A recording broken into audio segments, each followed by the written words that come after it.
biopsicosocial del dolor en la práctica clínica. Doctor, está usted bienvenido a nuestra universidad y tiene la audiencia. Buenas noches a todos, muchísimas gracias por la invitación. Para mí es un gran placer participar de este aniversario de la universidad. Y bueno, voy a hablar acerca del modelo biopsicosocial en la práctica clínica.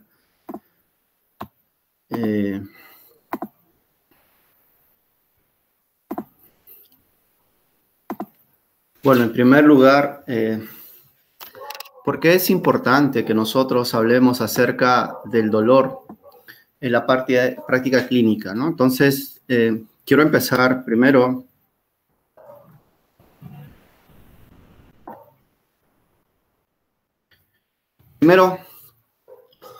quiero hacer una introducción y quiero que ustedes entiendan por qué nosotros, los profesionales de la salud, tenemos que tener ciertos conocimientos del dolor.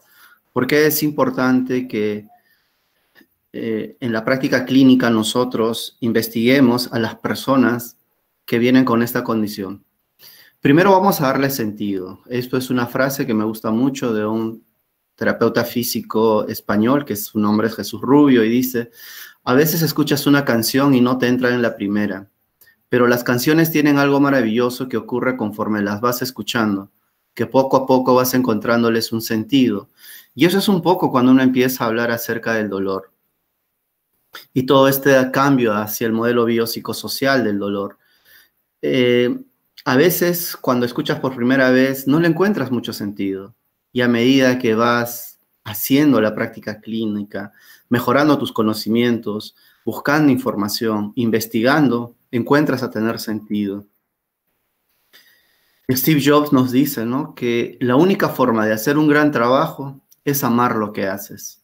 Nosotros los clínicos, en particular los que nos dedicamos a las ciencias del dolor, tenemos que hacerlo con mucho placer, con mucho amor, con mucho cariño. ¿Por qué? Porque las personas que vienen con esta condición ya vienen con situaciones que les ha comprometido la vida, que les comprometen las actividades de vida diaria. Entonces, acompañarles en el camino, mostrar solidaridad y al mismo tiempo nosotros demostrar que hacemos lo que nos gusta, nos va a dar unos buenos resultados en el tratamiento que hagamos. Y también Alvin Toffel, que era un docente francés, nos dice: los analfabetos del siglo XXI no serán aquellos que no sepan leer y escribir, sino aquellos que no sepan aprender, desaprender y reaprender. Durante mucho tiempo, en especial la fisioterapia y la ciencia del dolor, ha tenido conceptos que no han identificado o no han dado respuesta a lo que las personas padecen. Y generalmente las universidades y muchos centros de formaciones están dando información de hace más de 20 años, 30 años, que no se relaciona con la práctica clínica. Estamos asignando causalidades a cosas que se denominan correlación. Entonces, para nosotros intentar entender este complejo, hay que desaprender y luego hay que reaprender. Y Mosley nos dice, Mosley es un fisioterapeuta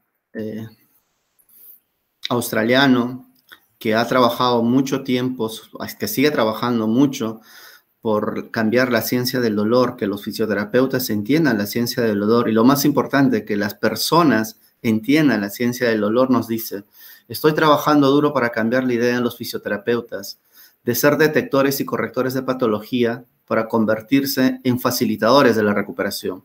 Entonces, el papel del terapeuta físico es facilitar la recuperación, no patologizar, no generar sobrediagnósticos, sino facilitar, acompañar, centrarse más en el pronóstico y no tanto en el diagnóstico. En este estudio del 2017 la conclusión nos dice que va a ser difícil eliminar los servicios de poco valor en fisioterapia, por la dificultad por parte de los clínicos como por parte de los pacientes de romper viejos hábitos y de aceptar que algunos tratamientos y test simplemente no son beneficiosos. Y eso es una constante en el dolor. El dolor es complejo, multifactorial.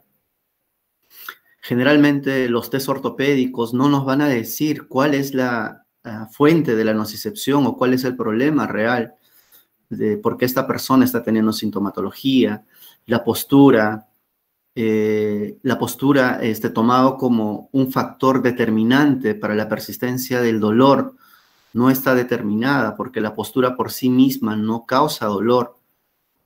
Entonces, romper estos viejos hábitos en la cual ha estado cimentado la fisioterapia y también las personas que creen en tratamientos como en tratamientos pasivos, como las compresas calientes, el ultrasonido, la electroterapia. Entonces, todo esto hace que sea difícil cambiar esta concepción del dolor. Sea difícil que la práctica clínica se guíe por resultados o por tratamientos de alto valor. Generalmente nosotros cuando tenemos nuestros tratamientos están categorizados de bajo valor a mediano valor, siendo el de mediano valor el ejercicio terapéutico y la mayoría de los tratamientos que utilizamos corresponden a bajo valor. Entonces, si los clínicos queremos dar un tratamiento de alto valor, tenemos que entender que las personas pueden mejorar por diferentes motivos y nosotros estamos ahí para cambiar esta percepción de sintomatología en las personas, que nuestro trabajo se note cuando nosotros hagamos una intervención y que las personas no mejoren por factores externos al tratamiento. En este artículo del 2018, Lewis y Sullivan nos dicen algo muy importante, ¿no? La mayoría de los trastornos de dolor musculoesquelético persistente no traumáticos no tienen un diagnóstico anatomopatológico que explique la discapacidad. Va en correlación a lo que decíamos anteriormente, que los test ortopédicos o la postura o las asimetrías no están relacionados con el dolor, que son condiciones propias de las personas, que es una variabilidad del ser humano. Y también que cambios estructurales observados en las imágenes son muy frecuentes en la población asintomática. Muchos estudios están demostrando que los hallazgos radiológicos como las hernias lumbares, ruptura de manguitos rotadores en personas pasados los 40 años, son normales. Son esas arrugas internas, así como tenemos arrugas externas en el rostro o las canas. Estos hallazgos clínicos representan arrugas internas y no por eso generan dolor. ¿Esto a qué nos ha llevado o a qué ha llevado a los profesionales de la salud, a los que realmente están dentro de la práctica clínica, o sea, a un incremento de cirugías? Para condiciones que son normales, son cosas que se encuentran, parte de la variabilidad, del envejecimiento propio, están generando cirugías. Y también esto nos ha llevado a nosotros, los fisioterapeutas, incrementar tratamientos para las condiciones que no pueden existir o ser detectados fácilmente, por decir, los famosos puntos gatillos. Hay más evidencia que no existen los puntos gatillos a que existen los puntos gatillos. Hemos pensado que una torsión sacra puede ser la causa del dolor lumbar, cuando sabemos que el dolor lumbar está asociado a factores más psicosociales. Entonces, la forma de cambiar, la forma en la cual estamos viendo a las personas, nos tiene que llamar a la reflexión. Y aquí, en esta infografía,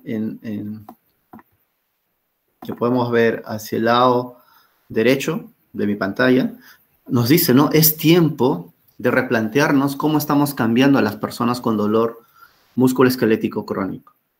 Hacia la derecha tenemos qué es lo que ofrece el modelo biomédico, y hacia la izquierda el modelo biopsicosocial. El modelo biomédico está referido a una decisiones donde la estructura es la causa del dolor, ¿no? Causa-efecto. Yo tengo un daño, es sinónimo de dolor. Tengo un hallazgo radiológico, es por eso que me duele. Tengo artrosis y por eso te duele. ¿Por qué? Porque el razonamiento viene a través de una imagen. Y una imagen simplemente es una fotografía de las personas que probablemente te están diciendo cuántos años tienes, siempre y cuando nosotros descartemos las banderas rojas. Y se da un tratamiento basado en estrategias pasivas, un fármaco, ¿no? La solución para todo, causa-efecto, un fármaco. Pero el modelo biopsicosocial del dolor nos dice que primero tenemos que generar un plan, hacer una historia de las personas, ver los factores genéticos, los psicológicos, estilos de vida, los factores sociales, las comorbilidades. Y para generar el plan de tratamiento tenemos que hacer una terapia centrada en las personas, donde la educación en dolor y en neurociencia es importante, mejorar los hábitos de sueño, progresar en actividades, primero, de movimiento, luego de carga, porque el organismo está diseñado para cargar, para soportar peso, y luego generar también una empatía, una honestidad, dar poder a las personas, que la persona sea responsable de su recuperación. Entonces, cuando nosotros hablamos del dolor, aún tenemos la idea de que Descartes sigue vivo, ¿no? ¿Y eso a qué hace referencia? Hace referencia a que Descartes nos decía que nosotros tenemos un daño en el tejido, se activa unas vías y esto va directo al cerebro y el cerebro es como un foco y representa dolor. Entonces nos han dicho que existen vías del dolor, que existen receptores del dolor. Bueno, ese conocimiento, ese concepto tiene que ser sacado de nuestra forma de explicar el dolor. No existen vías del dolor, no existen receptores del dolor, sino existen receptores de la nocicepción y vías de la nocicepción. Entonces, este modelo cartesiano, este modelo de Descartes, que sigue primando ahora en el modelo biomédico, tiene que ser eliminado, tiene que ser sacado de nuestra explicación como clínicos.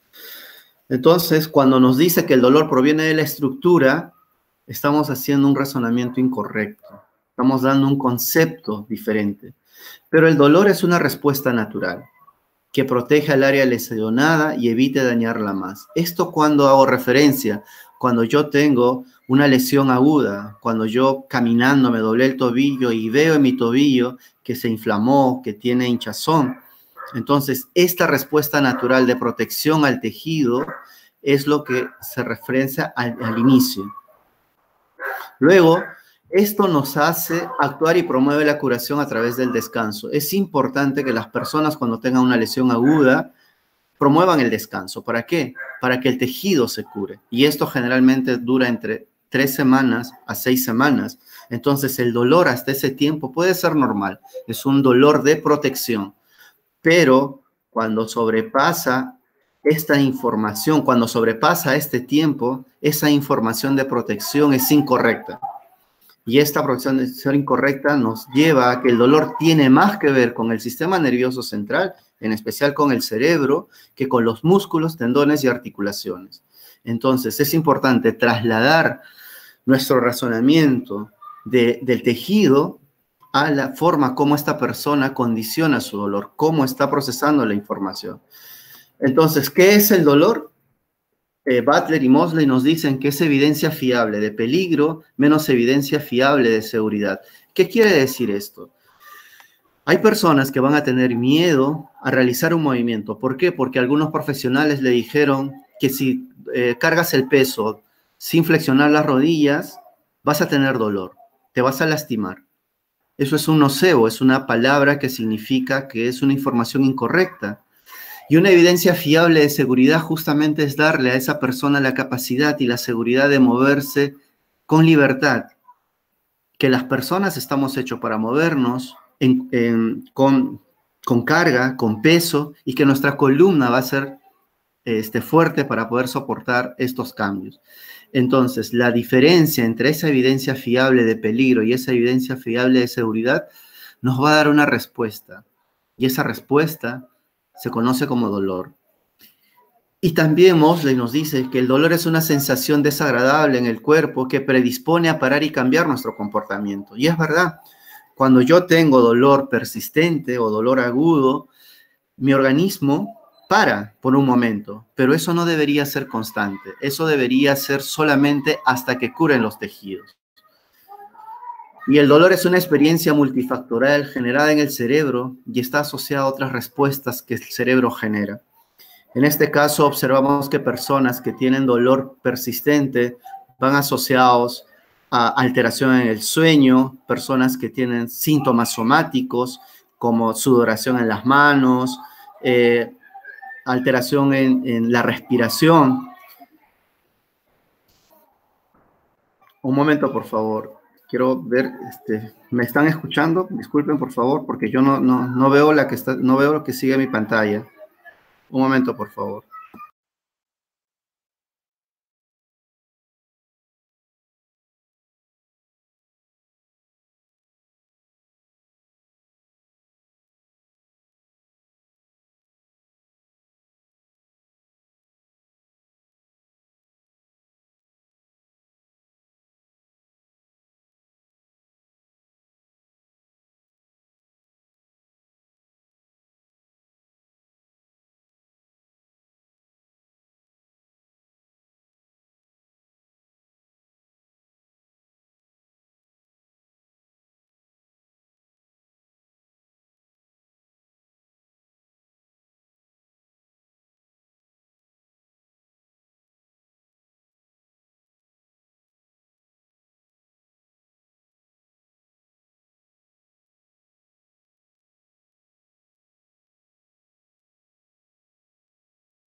Disculpen, por favor, se me fue la señal. Entonces, estábamos hablando de que el dolor, el organismo, cuando tiene una información, por decir, yo tengo un dolor lumbar, ¿no? O se representa en el dolor en la zona lumbar, esto se genera como una nocicepción. Entonces, la nocicepción lo que va a generar es una respuesta en el tejido. Esta nocicepción va a ser captada por las terminaciones nerviosas libres, se va a generar un potencial de acción, pero no está representando dolor, sino está representando una señal de alarma, un estímulo. Este estímulo viaja a la médula espinal y la médula espinal va a generar otro procesamiento, se va a unir a otras neuronas, a una interconexión, a una neurona, y esta neurona va a ir hacia el cerebro. Cuando esta información del tejido, esta señal de alarma llega al tejido, al cerebro, el cerebro se va a encargar de evaluar esta experiencia de nocicepción. Esta nocicepción, dependiendo de las condiciones de la persona, los factores emocionales, los factores sociales, la genética, el factor inmunológico, va a dar una respuesta y esa respuesta va a ser el dolor, que se va a representar en la zona lumbar. Recuerden que nosotros tenemos el homúnculo de Penfield, entonces el dolor se representa en la zona somatosensorial. Entonces, Greg Lehman nos dice, ¿no? ¿Cuán peligroso es realmente esto? Bueno, hay que entender que tener dolor es normal, que las personas, así como tenemos sed, tenemos sueño, vamos a tener dolor. Es un mecanismo de defensa, es un mecanismo que nos ayuda a protegernos. Entonces, ¿solo nocicepción se necesita para experimentar dolor? No, ¿por qué? Porque va a depender cómo el cerebro evalúa esta información. Cómo el cerebro, a través de la historia personal de la persona, a través de factores genéticos, inmunológicos, va a dar una respuesta. Y también, ¿nocicepción es igual que dolor? Bueno, no es igual, porque la nocicepción es una información y el cerebro es una información de entrada y el dolor es una respuesta del cerebro. Entonces, ¿puede haber dolor sin nocicepción? Sí. Puede haber dolor sin nocicepción y generalmente ese dolor es generado en las personas con dolor persistente o en su defecto todavía no encontramos o no tenemos test específicos para identificar cuál es la fuente de la nocicepción. Entonces, cuando tenemos dolor, hay que pensar más en el cerebro y no tanto en el cuerpo. El dolor le pertenece al cuerpo virtual y no tanto al cuerpo real. Entonces, esto demuestra que las cosas que hemos estado haciendo como tratamientos que se hayan fundamentado en el tejido o viendo posturas, asimetrías, disfunciones para explicar el dolor, no ha sido del todo correcto. Hemos estado pensando que la fuente del dolor en un modelo biomédico, pensando que el tejido es la causa del dolor y hemos dejado de lado al cerebro. Hay que trasladar esa información al cerebro. La investigación en neurociencia del dolor nos está explicando que el dolor tiene más que ver con el cerebro que con el cuerpo, y en especial en personas con dolor persistente. Entonces, cuando hablamos del dolor, se ha clasificado como una etiqueta básicamente didáctica, porque el dolor es aquel que siente una persona, aquel que explica a una persona. Eso es el dolor en una definición real. Pero se ha clasificado como dolor nociceptivo, neuropático y nociplástico. ¿Y a qué hace referencia el dolor nociceptivo? Ese dolor nociceptivo producto de una lesión aguda, producto de un mecanismo de daño en la cual se ha alterado el proceso normal del organismo, entre comillas, normal del organismo, y genera una estimulación. El dolor neuropático hace referencia cuando hay un daño en el tejido nervioso, cuando tenemos características clínicas como adormecimiento, dolor lancinante, punzante. Y el dolor nociplástico hace referencia a ese dolor que después de haber pasado una lesión aún persiste el síntoma. Cuando hacemos test ortopédicos o la resonancia magnética indica que no hay nada serio en esa persona, pero el dolor persiste. Eso hace referencia al dolor nociplástico. Pero en la práctica clínica no encontramos pacientes con una característica específica. Generalmente el paciente tiene o la persona tiene dolor mixto. Esa es la característica principal. Nosotros confiamos de esta nos va a entonces o dolor persistente que puede mejor llamado. Entonces el dolor agudo hace referencia a esa lesión inicial, a lesión producto de traumatismo, y el dolor crónico normalmente nos han dicho que es aquel dolor que dura por 3 meses. Bueno, eso no es el dolor crónico.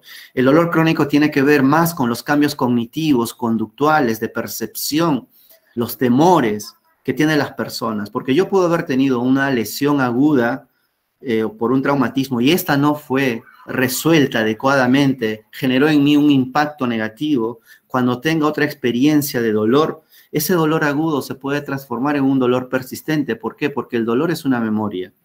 El dolor está almacenado en nuestro cerebro. Son huellas neuronales. Es lo que se conoce como un neurotag. Entonces, entender que el dolor solamente es una secuencia de estímulos erróneo. Entonces, cuando las personas vienen con signos de hipersensibilidad, que quiere decir aquellas personas que han estado con dolor durante mucho tiempo, en la cual probaron todo tipo de tratamiento, en la cual esas personas que cuando vienen al consultorio o al servicio dicen, no, esa persona es complicada, esa persona es, hay muchos términos que no quiero utilizar, que lo que utilizamos, pero es esa persona complicada, compleja. ¿Por qué vienen estas personas? ¿Cuáles son las características clínicas de estas personas? Primero, descenso en nivel de la actividad. Y esto generado por el miedo. El miedo es un factor importante que nosotros tenemos que evaluar en las personas. ¿Por qué esta persona tiene miedo a moverse? ¿Qué es lo que le dijeron a esta persona para que, teniendo una condición, limite su movimiento?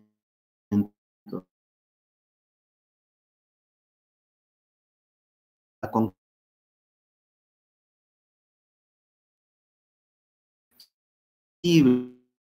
que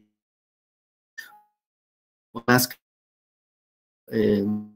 muy rápido a situaciones, también con temor al movimiento, zonas dolorosas a la presión, ¿no? Tiene muchas zonas, el característico, la persona con ese diagnóstico de fibromialgia, ¿no?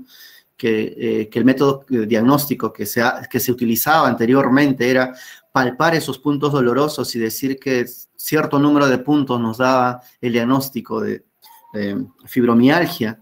Ha cambiado ese criterio diagnóstico en la actualidad para diagnosticar una fibromialgia. Y luego también son personas que vienen con medicación, generalmente con pregabalina, lírica. Y en este punto hay que tener en cuenta la pregabalina o la gabapentina está asociado más a factores como riesgo a suicidio, o después de 6 meses de tomar pregabalina o gabapentina, las personas tienen hiperalgesia al dolor. Hiperalgesia. Entonces hay que tener mucho cuidado con qué es lo que están tomando las personas y cómo nosotros recomendarles que vayan a su médico y pedirles que tomen en consideración si es que realmente es necesario tomar estos medicamentos. Generalmente para las personas con dolor crónico, con dolor persistente, los medicamentos no son de gran ayuda.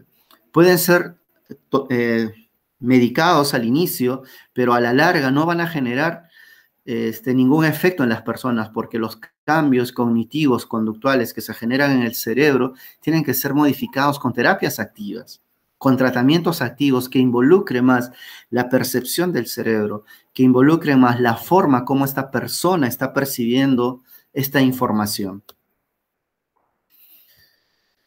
¿Y por qué tienen estas personas estas características de hipersensibilidad? Generalmente por dolor, un dolor persistente, por tratamientos fallidos. Nosotros, en el afán de querer ayudar a las personas, hemos recomendado innumerables tratamientos. Cada vez existen más tratamientos, que la máquina más bonita, que el método tal, que la técnica tal. Nos estamos dando cuenta que el tratamiento hacia el dolor crónico es peor en este tiempo que hace algunos años. Con el avance de la tecnología, con el avance de las técnicas, con el avance de los métodos, ¿por qué la prevalencia e incidencia de personas con dolor persistente no disminuye? ¿Por qué no nos planteamos eso? ¿Qué es lo que estamos haciendo para tratar a estas personas con dolor crónico? También están influenciados por la familia, ¿no? Si yo tengo un entorno hostil o una experiencia de vida hostil, esto va a condicionar en el futuro a que yo tenga mayor sensibilidad. Problemas en el trabajo. Hay personas que dicen que su trabajo no es agradable y esto va a generar una respuesta en el individuo. Las preocupaciones, si yo tengo que pagar un carro, si yo tengo que pagar el colegio, si yo no tengo trabajo, la angustia económica genera muchos componentes a nivel del sistema nervioso central en la cual esa modulación descendente del dolor no es activada. Y también están las diferentes explicaciones que nosotros los clínicos damos, ¿no? Viene una persona con dolor de hombro, le decimos, palpando, le decimos, sí, tienes contractura del trapecio superior, que tienes una tendinopatía del manguito rotador, que tienes una escápula alada, una disquinesia escapular. Entonces damos explicaciones, innumerables explicaciones, ¿no? O viene una persona con dolor de rodilla y le decimos, te duele porque tienes artrosis en la rodilla, y la otra rodilla tiene igual artrosis y no le duele. O le decimos que tienes dolor porque son los años. Entonces, esa innumerable explicaciones que damos a las personas genera en ellos una respuesta, una hipervigilancia del sistema nervioso central. La incertidumbre, la ansiedad, eso va a generar en las personas el no saber qué va a pasar con ellos, el pensar que esto es algo peligroso, que esto va a comprometer su vida, genera en estas personas mayor ansiedad, que los va a llevar a una depresión, a un cambio en el estado de ánimo. Entonces hay que entender que el dolor es cíclico. El dolor va a pasar, va a ser en un momento muy alto, en otro momento muy bajo. Y eso tienen que saber las personas. Las personas que sufren de dolor, tenemos que explicarles que su dolor es cíclico y que va a estar influenciado por muchos factores. Solo así podremos generar en ellos una respuesta adecuada al dolor. Entonces, sabiendo que el dolor es multifactorial, complejo, multidimensional, que está influenciado por factores biológicos, por factores genéticos, por factores inmunológicos, por factores sociales, entonces, ¿cómo hacemos que esto tan complejo sea simple? Primero, que hay que identificar los factores de riesgo. Y eso es importante. ¿Por qué es importante? Porque van a haber banderas rojas, banderas amarillas, banderas azules, celestes y banderas negras. ¿Qué son esas banderas rojas? Justo hace poco acaba de salir un artículo que nosotros creíamos antes que identificar una bandera roja era sinónimo de peligro en las personas, pero no. El 1% de la población realmente tiene una bandera roja. Hallazgos como a veces una estenosis espinal en una columna lumbar pueden progresar adecuadamente, pero antes pensábamos que eso necesitaba una cirugía. Entonces, solo el 1% de las personas van a tener esta bandera roja y es importante identificarlo. Hay algunas reglas de predicción clínica, como las reglas de Ottawa, que nos van a determinar si estas personas realmente tienen una fractura, por decir, si hablamos a nivel del tobillo. Entonces, eso nos va a indicar si estas personas requieren radiografía para que nosotros podamos estar seguros. Nosotros no vamos a ser quien lo vamos a tomar la radiografía, sino derivarle al médico para que el médico haga el diagnóstico y derive a una persona para que se haga el examen. También hay que identificar las banderas amarillas, y las banderas amarillas están relacionadas más con las creencias, con los comportamientos catastróficos, con el estrés, con el comportamiento hacia las enfermedades. Entonces, está más relacionado con los factores psicosociales. Y es un factor importante que nosotros tenemos que tener en cuenta. Ya se sabe, la investigación está demostrando que las condiciones musculoesqueléticas no predicen el dolor. Tener una debilidad muscular o un core, porque a veces hemos pensado que tener un core fuerte nos va a prevenir el dolor lumbar, y vemos que muchas personas que no tenemos el core muy tonificado, muy fuerte, no tenemos dolor lumbar. Y las personas que tienen un core muy tonificado sí tienen dolor lumbar. Entonces, las condiciones musculares, las asimetrías, la postura, no predice el dolor. Y también está relacionado con los factores ocupacionales, ¿no? El estatus en el trabajo. Hay mucha información acerca de que, por decir, las personas que no pertenecen a un grupo social tienen mayor tendencia a tener dolor. Los chicos que no son populares en las universidades, en los colegios, tienen mayor probabilidad de tener dolor. Entonces, estos factores son importantes que nosotros, cuando hagamos la entrevista en las personas, recabemos esta información. También están las banderas negras que vienen a ser las socioocupacionales, ¿no? Cuáles son los beneficios a la salud, la satisfacción laboral, las condiciones de trabajo, las características del trabajo. Acá no tiene nada que ver con la ergonomía, por decir. La ergonomía es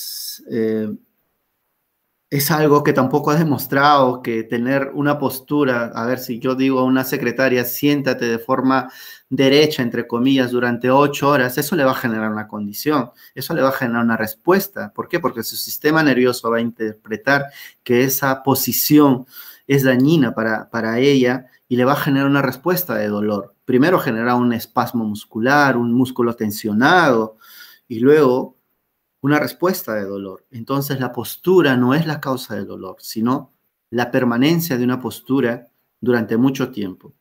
Lo mejor es moverse. La variabilidad de la postura, de la posición, va a generar condiciones adecuadas. Los microbreaks. Hay que generar microbreaks en las personas. Entonces, la identificación temprana de estos factores de riesgo nos va a llevar a que nosotros en la parte de la entrevista ya identifiquemos a la persona cuál es su condición clínica.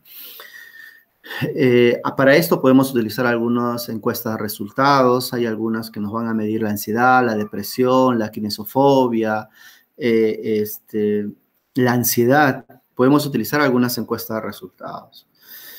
Y en la parte de la comunicación, ¿por qué es importante la comunicación? Si no sabemos comunicar, el conocimiento pierde significancia. Yo puedo ser un muy buen clínico, yo puedo ser experto en una técnica, yo puedo utilizar un método, el mejor método del mundo, pero si yo no sé comunicar, si yo no genero empatía con las personas, no voy a tener una respuesta adecuada. ¿Por qué? Porque estas habilidades blandas como la comunicación eficaz, la escucha activa, la alianza terapéutica, son los que van a determinar el éxito de nuestro tratamiento. Recuerden que les dije que nuestras estrategias de tratamientos son de bajo valor a mediano valor. No tenemos un tratamiento de alto valor. Entonces, nosotros para potenciar estas deficiencias que tenemos que utilizar otras cosas. Una es la comunicación y otra la escucha activa. Por eso tenemos 2 orejas y una boca. Esas 2 orejas son para escuchar mejor y para hablar menos.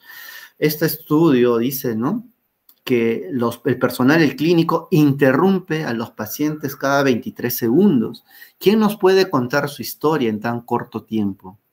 ¿Quién nos puede decir qué es lo que pasa en esta persona, sabiendo que el dolor persistente es aquel dolor que dura por mucho tiempo? ¿Cómo nos puede contar su historia en tan poco tiempo?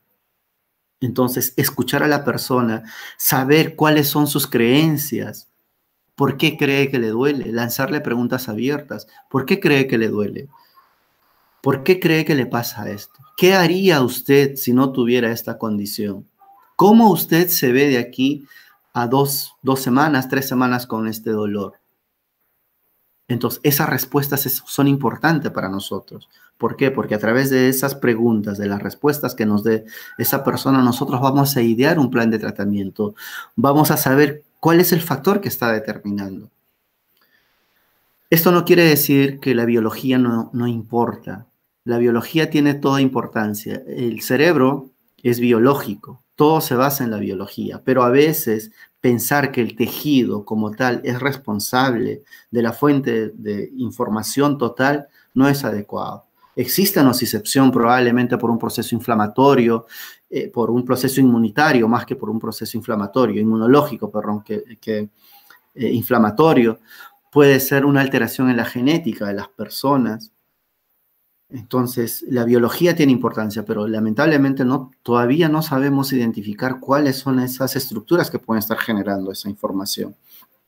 Entonces, escuchar a las personas, tener una atención centrada en las personas, nos va a permitir llevar a un buen tratamiento. Entonces, Carel Lewin nos decía, escucha, querido clínico, el paciente le está contando la cura.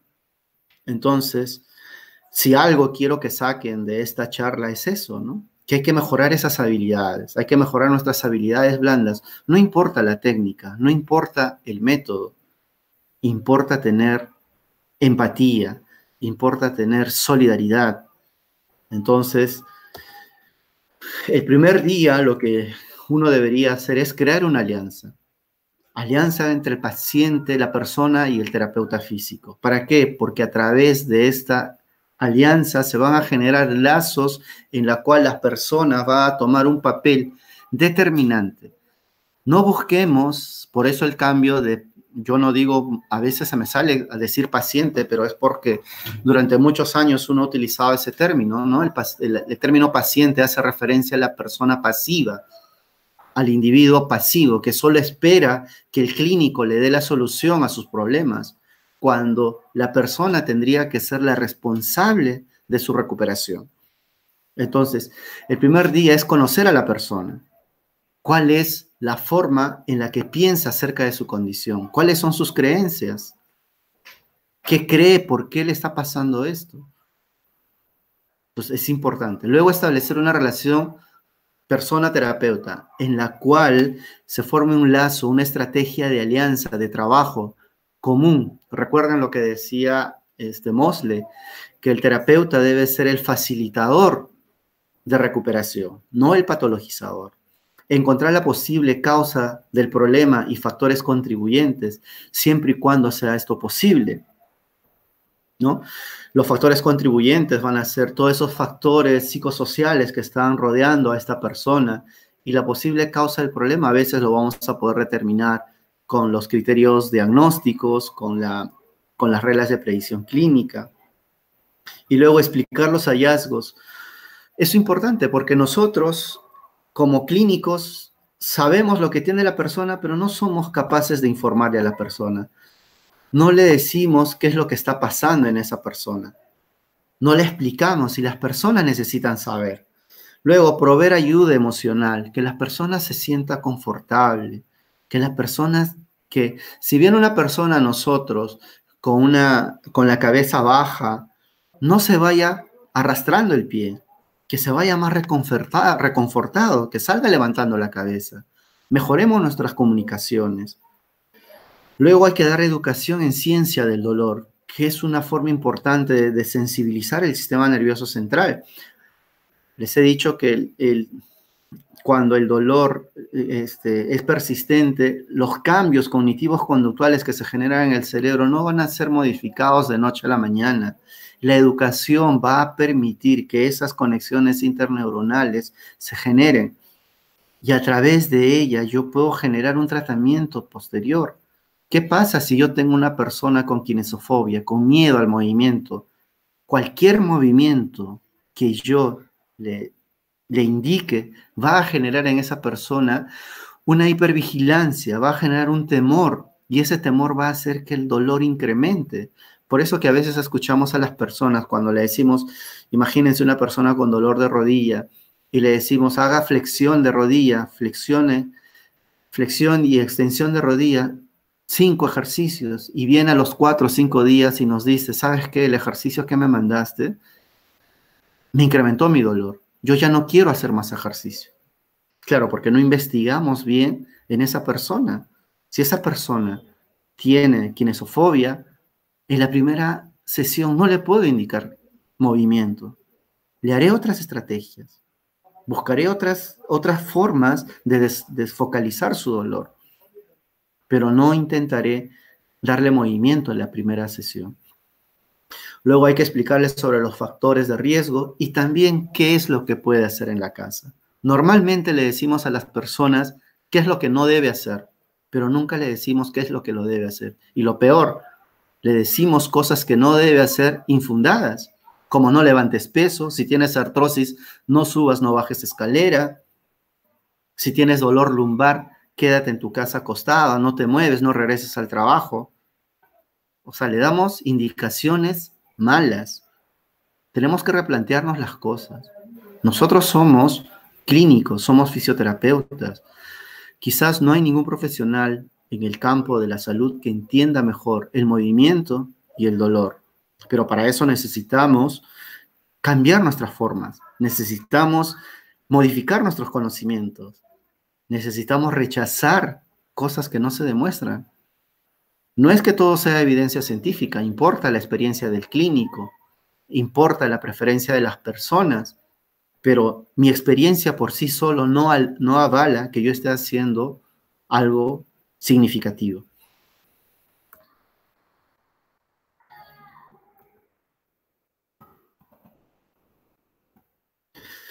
Entonces, la importancia del lenguaje en el abordaje terapéutico, las expectativas y creencias de los pacientes con problemas crónicos gobiernan su vida.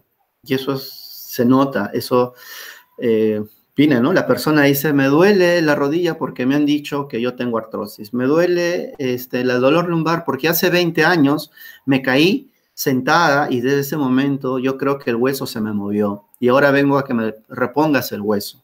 Esas cosas no podemos hacer. Si una persona se cayó hace 20 años, eso ya curó, ya se sanó, ya se recuperó. Ahora, si persistió los síntomas en esa zona, no fue por eso, fue por otros mecanismos. Y eso es la labor del clínico, eso es la labor del terapeuta físico. Investigar por qué a esa persona le duele. Y estas creencias generalmente han sido reforzadas por profesionales de la salud. Expresiones como, eso es lo peor que he visto, tu disco está colapsado, arruinado, degenerado, explotado, vas a terminar en silla de ruedas. Aprende a vivir con eso, ¿no? A muchas personas se les dice, bueno, tu condición ya no se puede hacer nada. Tienes que aprender a vivir con eso. Eso no es una respuesta que las personas quieren escuchar. Las personas quieren saber qué es lo que está pasando con ellos y qué pueden hacer para combatir su dolor. Adrian Lu nos dice, ¿no?, que la educación en neurociencia es un proceso cognitivo que reduce el dolor y la discapacidad. Y también nos dice algo importante. Los pacientes están interesados en saber sobre el dolor y son capaces de entender su neurofisiología, pero los profesionales subestiman esa capacidad. Es importante que esta información que nosotros demos a las personas tiene que ser significativa. ¿Qué quiero decir con eso? Si yo voy a pretender explicar acerca de la neurofisiología del dolor, tengo que adecuar mi lenguaje de acuerdo al nivel cultural de la persona. Ese mensaje tiene que llegar de forma horizontal. Si la persona no me entiende, no es por culpa de ella, sino es por culpa de mí, por mi culpa. ¿Por qué? Porque yo no supe expresar algo tan complejo en cosas sencillas. Para eso hay que utilizar metáforas. El terapeuta físico tiene que ser muy ingenioso al explicar las cosas. Entonces, la educación en neurociencia del dolor es importantísima, pero más importante que saber que genera cambios cognitivo-conductuales, más importante es que la persona que sufre de dolor quiere saber acerca de su dolor. Y nosotros, los profesionales de la salud, tenemos que darle esa posibilidad. No le neguemos. No nos sentemos detrás del escritorio y pensar que nosotros lo sabemos todos. No. Las personas necesitan saber. Las personas quieren entender acerca de su condición y cómo gestionarlos. Y eso es nuestra labor. Y utilizamos terapias como la terapia manual ortopédica para generar analgesia, ¿no? Entonces, este artículo de Jason Silvernail nos dice, ¿no? La terapia es un operador o un interactor. ¿Esto qué quiere decir? Que la terapia manual no pone los huesos en su lugar, no corrige postura, no rompe adherencias, no genera nada de eso. La terapia manual se utiliza para modular el dolor, para generar un desencadenamiento del dolor, una modulación descendente del dolor. Tenemos que ser conscientes de lo que hacemos, tenemos que saber cuáles son las limitaciones en las que tenemos. Conceptos que nos han dicho durante mucho tiempo, en la actualidad ya no es permisible. No podemos seguir haciendo cosas de hace 20 años o 30 años. Tenemos que hacer una terapia física de ahora. Yo agradezco a la universidad por hacer esta charla, esta invitación. El jueves estará con ustedes Nico Maragaño, que también les va a hablar un poco acerca del modelo biopsicosocial. Es importante, si la tendencia es al cambio, ¿por qué nosotros no vamos a resistir al cambio? ¿Por qué no adoptar, no ser autocríticos nosotros, decir, realmente estamos haciendo lo correcto? Entonces, la terapia manual, ¿de qué va a depender? Del contexto. Si yo tengo un ambiente adecuado, si yo tengo una interacción adecuada con la persona, eso va a generar un efecto analgésico en la persona. Pero si yo tengo un ambiente sucio, un ambiente incómodo para la persona, no iluminado, entonces eso va a generar un rechazo en las personas, por más que yo sea muy hábil con las manos. Luego va a depender la técnica, el proveedor, el profesional, qué tan carismático puede ser, qué tan interesado en el problema de la persona está. Si a mí no me interesa la persona, le digo, ¿sabe qué? Póngase, échese abajo, le pongo una compresa caliente y me voy y regreso después de media hora. Y le digo, ok, ya está, regrese la próxima semana. Ni siquiera le pregunté nada a esa persona. Ni siquiera me tomé un segundo de decirle qué es lo que estaba pensando. Y luego también va a depender del medio ambiente. Todos estos factores van a contribuir en estas personas. Entonces, seamos más un interactor y no tanto un operador, como si fuéramos un mecánico que vamos a corregir algo. Las personas no son automóviles. Las personas no son máquinas. Son seres humanos que viven en un contexto, en un ambiente, que tienen pensamientos, que tienen emociones, que tienen trabajo. Y el ejercicio es la cura milagrosa para todo. Bueno, ya les dije que algunas veces las personas que prescribimos ejercicios no van a aceptar los ejercicios de primera línea, en primera línea. Entonces hay que tener cuidado con decir que el ejercicio es la bola mágica. No lo es. Solo 13 al 20% de personas mayores a 15 años participan en actividades físicas de estilo de vida regulares. O sea, somos una sociedad sedentaria. Nuestros estilos de vida son muy malos, cada vez peor. Entonces el dolor tiene una base sólida en la forma en que vivimos. Nosotros somos lo que comemos, somos el reflejo de lo que comemos. Las personas con dolor crónico son menos activos físicamente que la mayoría de la población. Bueno, eso no es ninguna novedad. El entrenamiento de carga produce aumentos en la fuerza, la flexibilidad, la resistencia y el equilibrio. Las personas tienen que trabajar carga, tienen que trabajar peso. Nosotros no estiramos mecánicamente los músculos.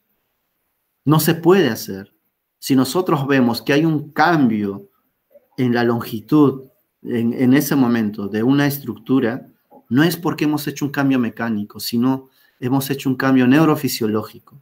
Hemos hecho que nuestro cerebro quite esa hipervigilancia y se pueda mover con mayor facilidad.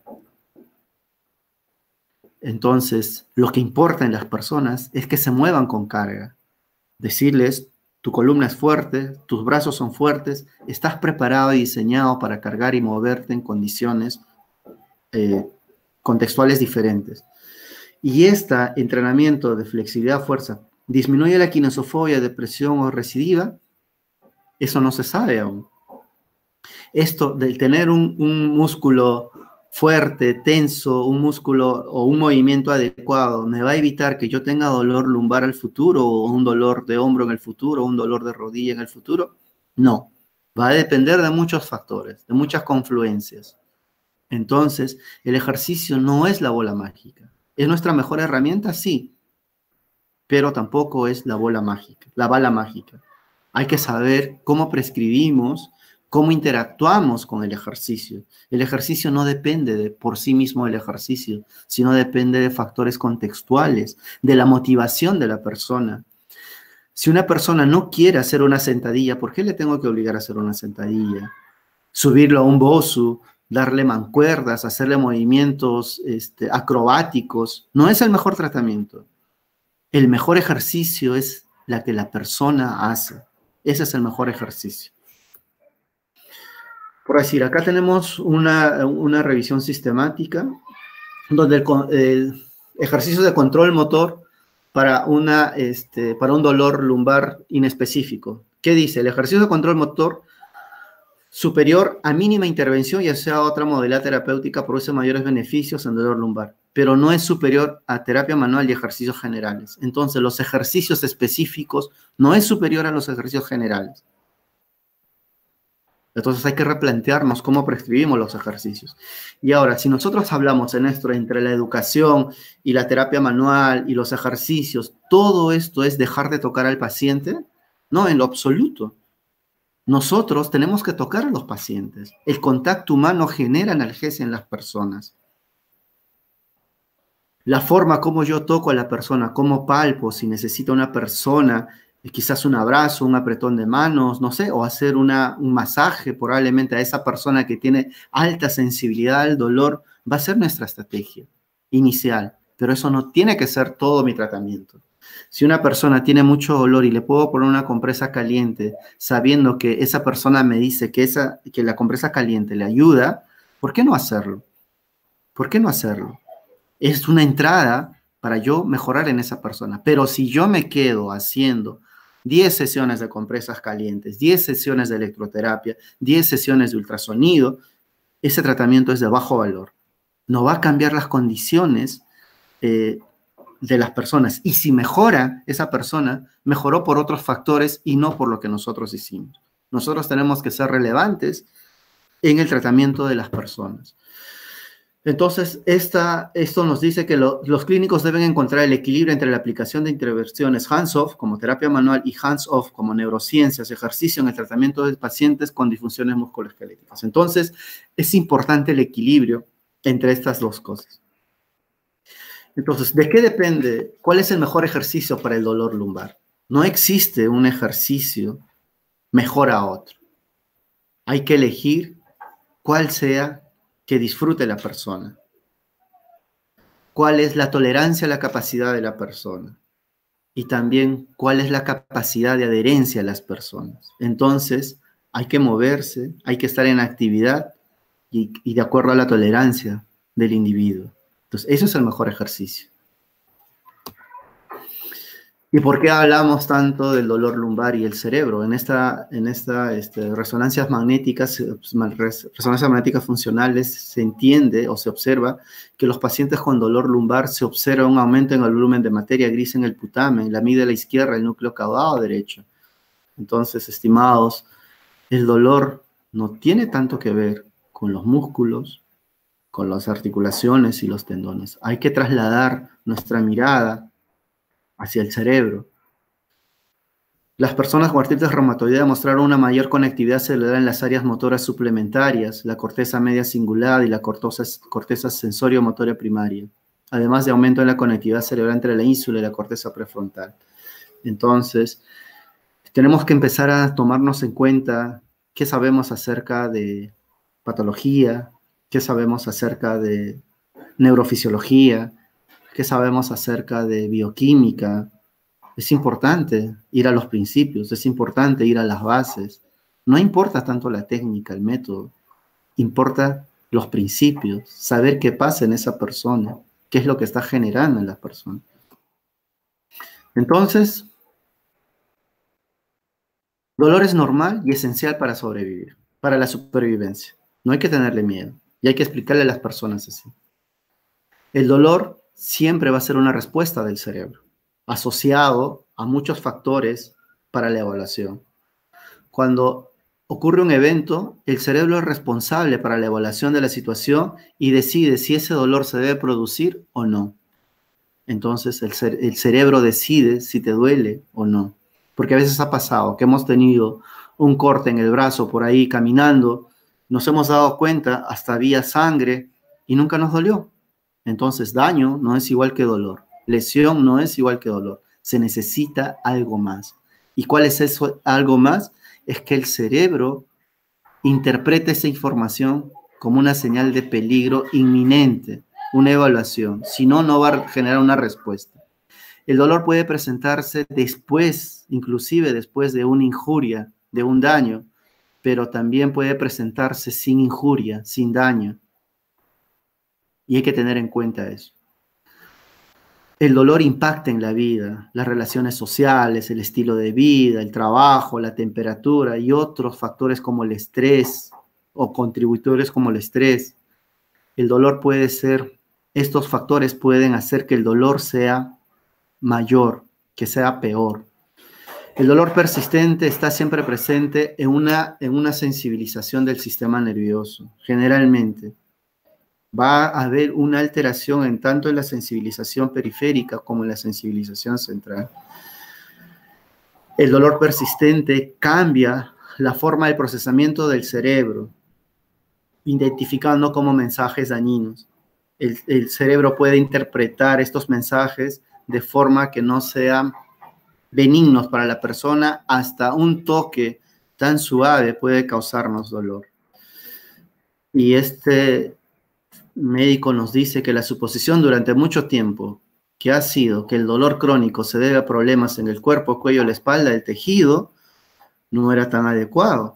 Las personas están dando cuenta de que para muchos pacientes el cerebro está en el centro. Para llegar a ese dolor tenemos que cambiar la forma en que pensamos y sentimos al respecto. El cerebro aprende a sentir dolor, pero ¿puede ser desaprendido? Claro que sí.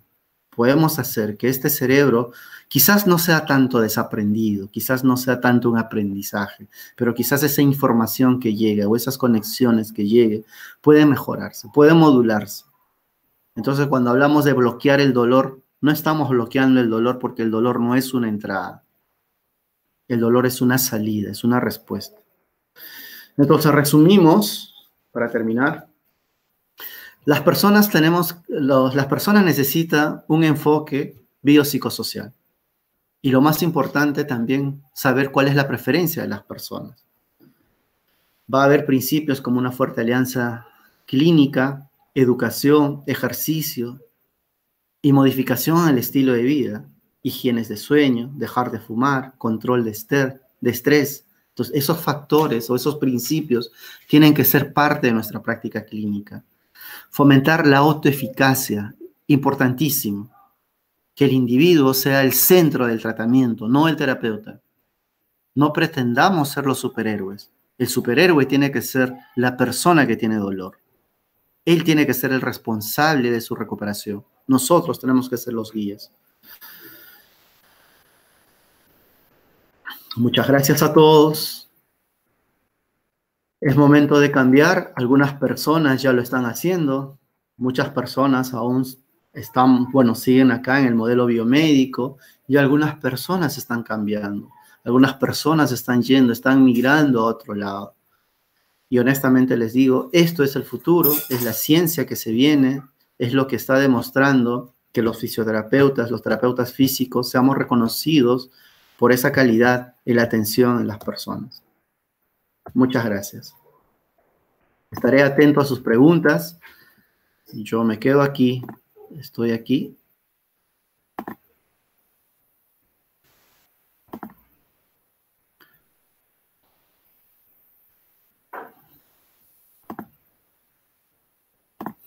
¿Tienen algunas preguntas?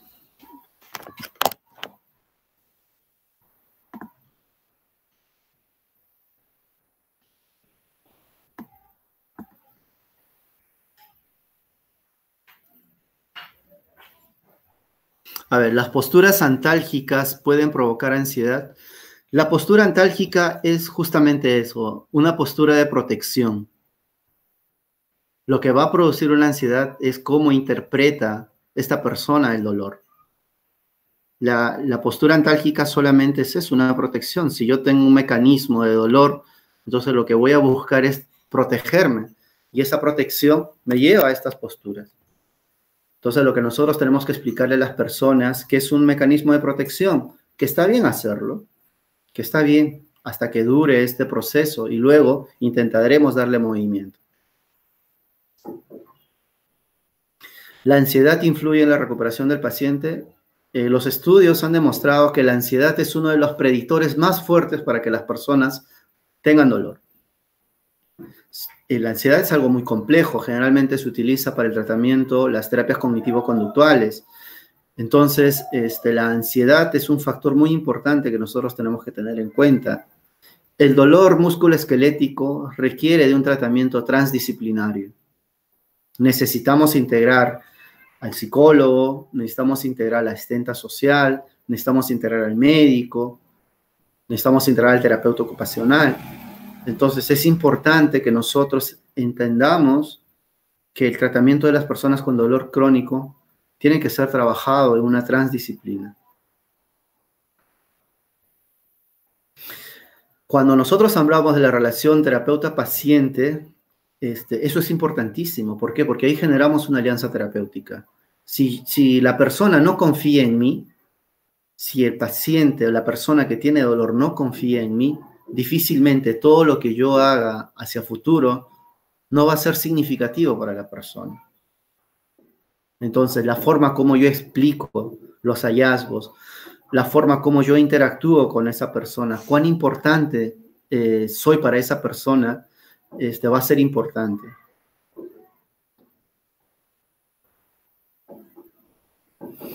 ¿Cómo se podría tratar a una manera correcta a una persona, encorvada, o sea, con cifosis?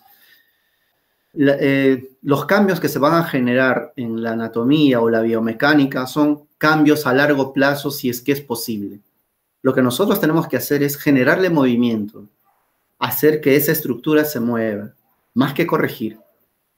Si yo tengo a esa persona jorobada, probablemente el hacer extensiones va a ayudar a que esa persona genere ese movimiento, movimiento. Lo más importante no es tanto corrección, sino darle movimiento, que esa persona se mueva con seguridad. Si al futuro generamos esos cambios, si es que es posible, no lo sé, la verdad. No he leído ningún estudio que diga que una persona con una cifosis pronunciada, una persona adulta me refiero, que después, no sé, de 10 sesiones, 20 sesiones, 30 sesiones haya cambiado su condición mecánica, ¿no? No lo sé.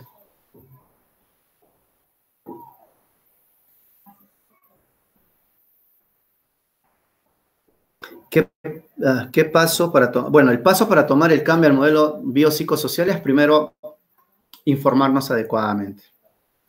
A veces suena muy irreal, porque a veces son conceptos que no nos han enseñado o es por primera vez que escuchamos.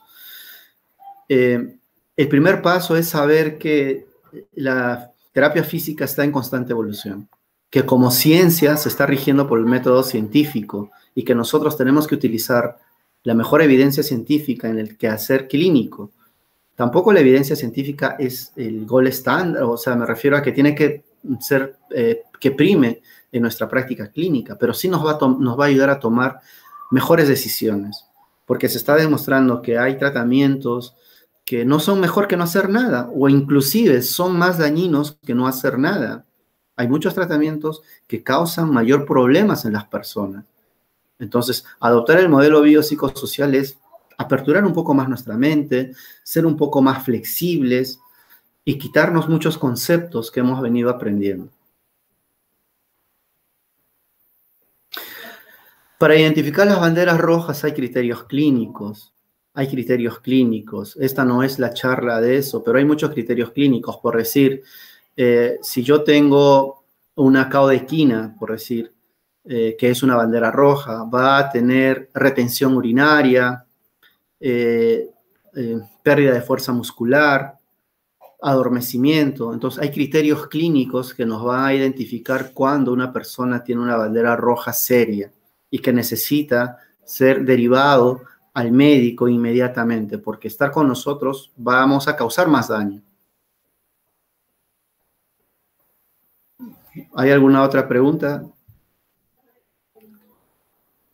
Bueno, el trance del modelo biomédico al biopsicosocial se está dando en todo el mundo. Queremos que también aquí en el Perú se dé ese cambio. Estamos trabajando en ello. Estas charlas ayudan mucho a que ustedes puedan entender que hay más allá de las cosas que sabemos. Inclusive, sabiendo ahora un poco más, nos damos cuenta que nos falta mucho por entender, que quizás la fisioterapia por sí misma no nos va a permitir entender a este ser complejo, a este individuo que se mueve en un contexto, que tiene diferentes desavenencias, que tiene una historia de vida. No es lo mismo una persona de Lima o del Perú comparado con una persona del África, si hablamos de continentes o de países, o en el mismo entorno. No es lo mismo una persona que tiene mucho dinero a una persona que no tiene dinero. La forma como van a percibir estas sensaciones, estas situaciones, van a ser determinados por el contexto. Entonces, tomar una decisión de cambio para que nosotros podamos mejorar, ser mejores clínicos, es una decisión individual y también es una decisión gubernamental. Nosotros tenemos que trabajar mucho en lo que es la prevención, en la atención primaria. Nos estamos olvidando de eso. Tenemos que trabajar en la prevención con estilos de vida saludable, higiene de sueño, afrontamiento adecuado a los estresores. ¿Quién no tiene estrés en la vida? O sea, eso es algo normal, pero hay que ayudarlos a enfrentar estas condiciones y esto no generen sintomatología. Hay que tener mucho cuidado también con los sobrediagnósticos, ¿no? Decir que una persona tiene tristeza no es sinónimo a que tenga depresión, ansiedad, ¿no? Eso lo determinará el especialista, eso lo determinará el psicólogo. Bueno, si hay alguna pregunta más. Yo quiero agradecer al licenciado Carlos por la invitación y bueno, a los que nos están escuchando, les mando un fuerte abrazo. Cusco es maravilloso, es una ciudad muy encantadora y las personas que viven allá también son muy solidarios, muy buenas personas. Estamos muy orgullosos de ser peruanos y tener a Cusco. ¿Hay alguna pregunta más? ¿Alguien me dice del panel de acá para cerrar la transmisión? Miguel, ¿qué tal? Sí. Gracias por tu participación. Quiero agradecerte en primer lugar tu disponibilidad ¿no? Para poder compartir conocimiento, que eso es algo bastante fundamental en las carreras de pregrado, en nuestras formaciones profesionales de rehabilitación, ¿no? También una forma de hacer o llegar el mensaje ya a los profesionales a los que nos dedicamos, pues, a la atención de pacientes con dolor en todo su ámbito, ¿no? En la cual tenemos que cambiar algunas cosas, informarnos, entender que los procesos han estado descritos como antes habíamos conversado, pero no nos habíamos tomado quizás el tiempo de poder identificarlo y de ahí darle la importancia también, pues, ¿no?, al modelo biopsicosocial.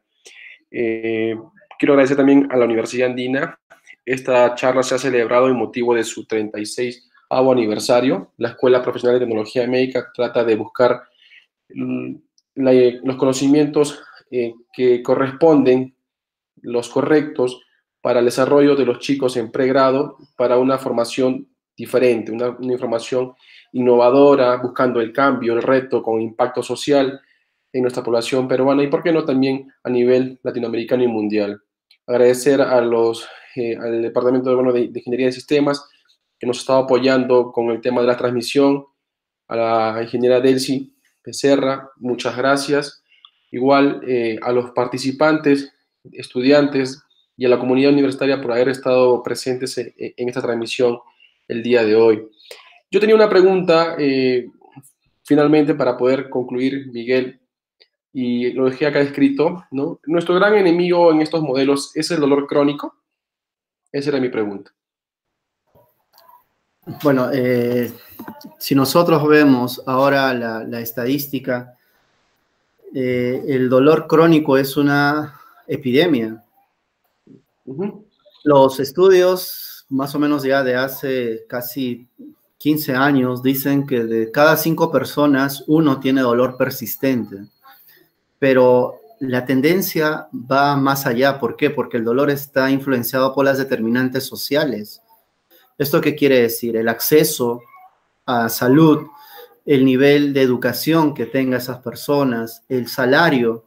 Entonces, si nosotros vemos nuestra sociedad en la cual no se cumplen estos requisitos de determinantes sociales, entonces la prevalencia es mayor. Lamentablemente en el Perú no tenemos una estadística real, no tenemos, pero es fácil preguntar a un terapeuta físico que trabaja en un hospital, de todos los pacientes que ve, cuántas personas tienen dolor.